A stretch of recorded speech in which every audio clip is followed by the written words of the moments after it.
والصلاة على نبيه وعلى آله وأصحابه المتأدبين إلى نبيه أما بعد أعوذ بالله من الشيطان الرجيم بسم الله الرحمن الرحيم إن الله وملائكته يصلون على النبي يا أيها الذين آمنوا صلوا عليه وسلموا تسليما اللهم صل على سيدنا شفيعنا اللهم ونبينا صل محمد على وعلى اله سيدنا ونبينا وشفيعنا حبيبنا مولانا محمد معدن الجود والكرم وآله الكرام وابنه الكريم وبارك وسلم صلاة وسلاما عليك يا رسول الله يا نبي الله يا حبيب الله عليك الصلاة والسلام.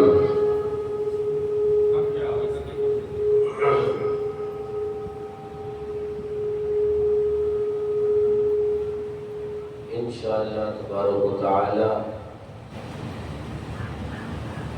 بروز ایمان افروز دوشنبہ مبارکہ کو عید میلاد النبی صلی اللہ تعالی علیہ وسلم کا جلوس بھی اپنی قدیمی روایات و شان و شوکت کے ساتھ نکلے گا. ہم اور آپ کو اس کے اندر شریک سعادت ہونا ہے. بہت کچھ ذہن کے اندر میرے ہے لیکن وقت اتنا نہیں کہ میں اس کو تفصیل میں لے جا کر آپ کو بیان کروں, اور وقت بھی کم, اور وقت کم کیا بلکہ میرے آقا نے ارشاد فرمایا تھا, جسے پاک یاد آئی, آقا نے ارشاد فرمایا تھا کہ امام ترمذی نے اس کو نقل بھی کیا کہ لا تقوم الساعة حتى يتقارب الزمان, کہ اس وقت تک قیامت نہیں قائم ہوگی جب تک زمانہ قریب نہ آ جائے, بہت تیزی سے گزرنے لگے. فتكون السنة كالشهر, آقا نے فرمایا قیامت کے قریب یہ ہوگا کہ سال یہ کالشہر, یہ مہینے کی طرح ہو جائے گا. فتكون الشهر کا کل جمعہ تھے, اور مہینہ جمعہ یعنی کہ ہفتے کی طرح ہو جائے گا. وتكون الجمعۃ کل یوم, اور ہفتہ ایک دن کی طرح ہو جائے گا, اور دن یہ آگ کے شعلے کی طرح ہو جائے گا کہ بھڑکا اور ختم ہو گیا. کب فرمایا تھا آقا نے؟ سالوں پہلے فرمایا, 1400 سال پہلے. آج ہم اور آپ اس کا ظہور اپنی آنکھوں سے دیکھ رہے ہیں کہ ہم اور آپ میں اکثر لوگ یہ بات کرتے ملیں گے کہ بھائی دیکھو سال کب گزر گیا پتہ نہیں چل رہا, ہفتہ کب چلا گیا, دوبارہ جمعہ آ گیا پتہ نہیں چلا کب ہفتہ. کب آقا نے فرمایا تھا؟ اس حدیث پاک سے جہاں یہ سمجھ میں آیا کہ ہم بہت قیامت کے قریب آ چکے ہیں, وہیں یہ بھی سمجھ میں آیا کہ ہمارے آقا علم غیب جانتے ہیں, کہاں بیٹھ کر کہاں کی خبر دے رہے ہیں کہ ایسا ہو جائے کہ آج ہم اس کا ظہور اپنی آنکھوں سے دیکھ رہے ہیں کہ مہینہ کتنی تیزی سے گزر رہا ہے, سال کتنی تیزی سے گزر رہا ہے. آقا نے فرمایا لا تقوم الساعة, اس وقت تک قیامت قائم نہیں ہوگی حتی یتقارب الزمان, زمانہ بہت قریب نہ آ جائے, زمانہ بہت تیزی سے نہ گزرنے لگ جائے. اس کا ظہور ہم دیکھ رہے ہیں. بہرحال میں بتانے یہ لگا کہ ایک حدیث پاک ذہن میں آئی, عید میلاد النبی صلی اللہ علیہ وسلم کا یہ مہینہ بھی ہے آقا کی آمد کا انشاءاللہ. اس کو اس کے ضمن میں جو کچھ ہم خوشیاں مناتے ہیں ہم مناتے رہیں گے انشاءاللہ, وہ سب ہی سب باعث خیر و برکت ہے. آقا ارشاد فرماتے ہیں حدیث پاک ذہن میں آئی کہ ادبوا اولادکم علی ثلاث خصال, اپنی اولادوں کو 3 چیزیں سکھا دینا. کتنی چیزیں؟ 3 چیزیں سکھا دینا, اور ضرور سکھا دینا اپنی اولادوں کو. ادبوا اولادکم علی ثلاث خصال, اپنی اولادوں کو 3 چیزیں سکھا دینا. نمبر 1 حب نبیکم, حب نبیکم, اپنے نبی کی محبت سکھا دینا. اپنے نبی کی محبت سکھا دینا. ادبوا اولادکم, اپنی اولادوں کو 3 چیزیں ضرور سکھا دینا. نمبر 1 حب نبیکم، اپنے نبی کی محبت سکھا دینا. تو ہمارے بزرگوں نے یہ جو عید میلاد النبی پر گھروں پر چراغاں کرنا ہو، عید میلاد النبی کے اوپر گھروں پہ جھنڈے لگانا ہو، عید میلاد النبی پہ گھروں میں جھنڈیاں لگانا ہو، اپنے راستوں کو سجانا ہو، یہی تو بات ہوتی ہے کہ نور والا آ رہا ہے، آقا آ رہے ہیں، مدینے کے تاجدار تشریف لا رہے ہیں. یہ سب اور سب حضور کی محبت کا سکھانے کا ایک طریقہ ہمارے بزرگوں نے دیا ہے، تاکہ اولاد کو بھی پتہ چل جائے کہ گھروں میں خوشیاں لوگوں کے منائی جاتی ہیں، لوگوں کے گھر شادیوں میں سجائے جاتے ہیں، لیکن ایمان والے سب سے زیادہ خوشی اپنے محبوب کی آمد پر منایا کرتے ہیں. اپنے محبوب کی آمد پر خوشیاں مناتے ہیں. اور میاں شادی میں خوشیاں منائی تو میں قیامت میں اس کا اجر کیا ملنا ہے؟ لیکن حضور کی آمد پر جو تم نے ایک بھی اگر بتی لگائی، ایک بھی موم بتی لگائی، ایک بھی لائٹ لگائی، میں کیا آپ کو بتاؤں؟ اٹھاؤ حدیث پاک تفصیل نہیں، میں آپ کو تفصیل میں کہہ لے کے جاؤں، وقت نہیں. فرمایا جاتا ہے حدیث پاک کے اندر آیا کہ وہ صوبیہ نام ہے، ان کا صوبیہ نام ہے. اللہ اکبر. ابو لہب، ان کی ابو لہب کی لوڈی صوبیہ، اب صحابیہ ہے نا، حضرت صوبیہ ہے. وہ آنے کے بعد کہا کہ حضور تشریف لائے ہیں.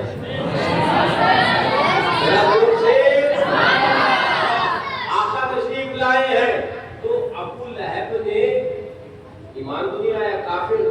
ابو لہب نے صرف بھتیجے کے اعتبار سے کہا کہ بھتیجے کی خوشی میں جاؤ میں تجھے آزاد کرتا ہوں، ایسے انگلی اٹھا کے کہا کہ جاؤ میں تجھے آزاد کرتا ہوں. والا حضرت نے اس واقعے کو نقل فرمایا فتاوی نبویہ کے اندر. فرماتے ہیں پھر جب ابو لہب مر گیا، اور یہ کون کافر ابو لہب ہے؟ یہ وہ کافر ابو لہب ہے. قرآن اٹھا کر دیکھو، قرآن کی آیت جس کی مذمت کے اندر وہ نازل ہوئی ہے، تبت یدا ابی لہب، کہ ٹوٹ جائے ابو لہب کے دونوں ہاتھ، وہ تب اور وہ برباد ہو ہی گیا. لیکن ایسا کافر جس کی مذمت خود قرآن کے اندر آئی ہے، آقا کی آمد پر، آقا کی میلاد پر ایک خوشی کے اندر اس نے بھتیجے ہونے کے اعتبار سے انگلی اٹھا کر کہا تھا جاؤ میں نے تجھے آزاد کیا. راوی بیان کرتے ہیں ایک صحابی رسول نے ابو لہب کو خواب میں دیکھا، اور خواب میں دیکھنے کے بعد پوچھا کہ تیرے ساتھ کیا معاملہ ہے؟ کہا بڑی سختیوں کے اندر ہوں، بڑے عذاب کے اندر ہوں، ملائکۃ العذاب مسلط ہے، بڑی پریشانی ہے، بڑی سختیاں ہیں. لیکن ایک بات بتاؤں، وہ یہ ہے کہ جب دوشنبے کا دن آتا ہے، جب پیر کا دن آتا ہے، تو میرے عذاب میں آسانی بھی کر دی جاتی ہے. اور میری انگلی، وہ انگلی جس کو میں نے اشارہ کر کر اور آقا کی آمد کی خوشی کے اندر وہ جن کو آزاد کیا تھا، اس کے سبب میری انگلی سے چشمہ جاری ہو جاتا ہے اور میں پانی پینے لگتا ہوں. میں نے کہا مسلمانوں، جب ایک کافر، اور ایسا کافر جس کی مذمت قرآن میں نازل ہوئی ہو، قرآن جس کی مذمت کا اعلان کر رہا ہو، ایسا کافر اگر آقا کی آمد کی خوشیاں منا لے تو وہ قبر کے اندر اس کا بھی صلہ پا لے. تم تو ایمان والے ہونا، تم تو آقا کی محبت والے ہونا، تم تو آقا کے نام لیوا ہو. جب کافر منا لے اس کو اس کا اجر مل جائے، یہ حدیث کہہ رہی ہے، یہ حدیث پاک کہہ رہی ہے. تو اگر تم مناؤ گے تو تمہیں کتنا اجر ملے گا، ہم جانے. اور اس کی عطا سے وہ اس کا محبوب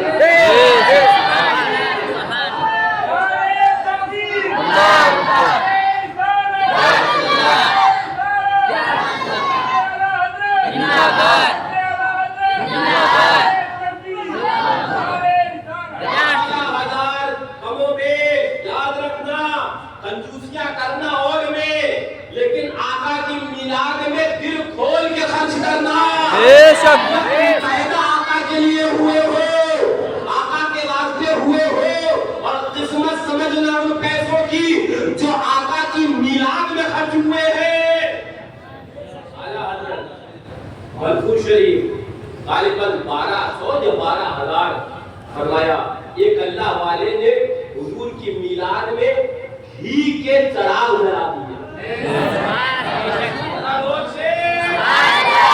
بولے گھی کے چراغ کیوں؟ بولے پتہ نہیں، حضور آ رہے ہیں، معلوم نہیں کہ آقا آ رہے ہیں، معلوم نہیں کہ جانے کائنات آ رہے ہیں.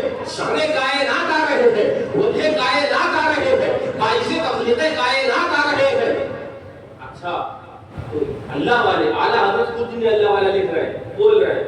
فرمایا دوسرے صاحب آئے، کہا نہیں یہ فضول خرچی بہت زیادہ خرچ، جو 4 ڈلالے تھے 5-6 ڈلالے تھے 1200 یا 12,000 کم و بیش، وہ بھی گھی کے منو گھی لگا دیا، نہ جانے کتنے ہزار کا گھی لگا دیا. پھر چراغ، کہا اللہ والے نے ایک چراغ بھی اگر میں نے اللہ اس کے رسول کی محبت کے علاوہ جلایا ہو تم بجھاؤ تو وہ بجھ جائے گا، اور اگر رسول اللہ کے لیے جلایا ہے تم نہیں آندھی بھی لے کے آ جاؤ کہ چراغ نہیں بجھا سکتے.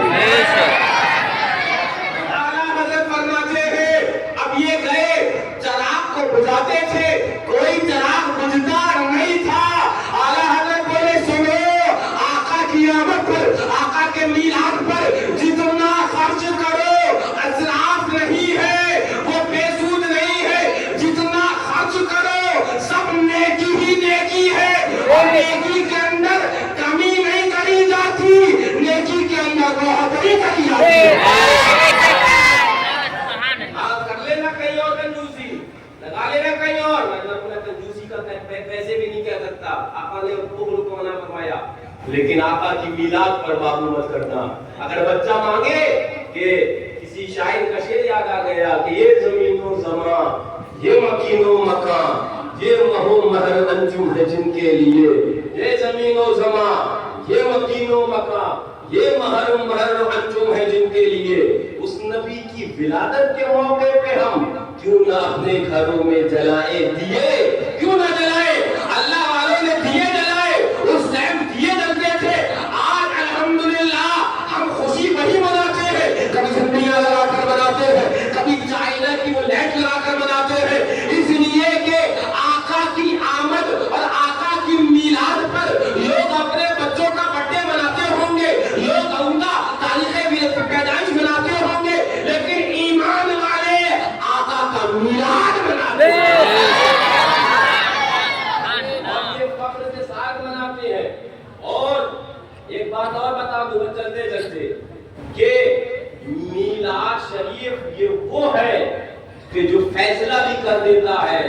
میلاد شریف فیصلہ ہو جاتا ہے کہ سچا اپنا والا کون ہے اور ڈھکوسلے والا کون ہے نا.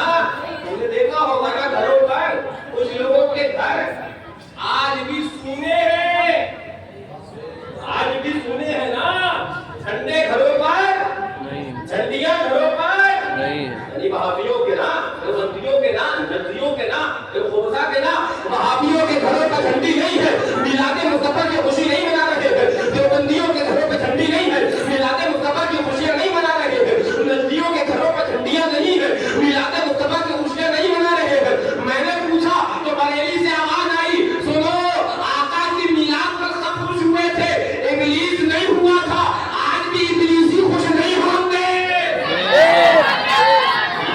تیری چہل پہل پر ہزاروں مہینے ربیع الاول سوائے ابلیس کے جہاں میں سبھی تو خوشیاں منا رہے ہیں. یہی میلاد شریف ہے جس سے تم گھروں کو بھی پہچان لو. اچھا جھنڈا لگا ہے تو اپنا والا، جھنڈی لگی ہے تو اپنا والا ہے نا.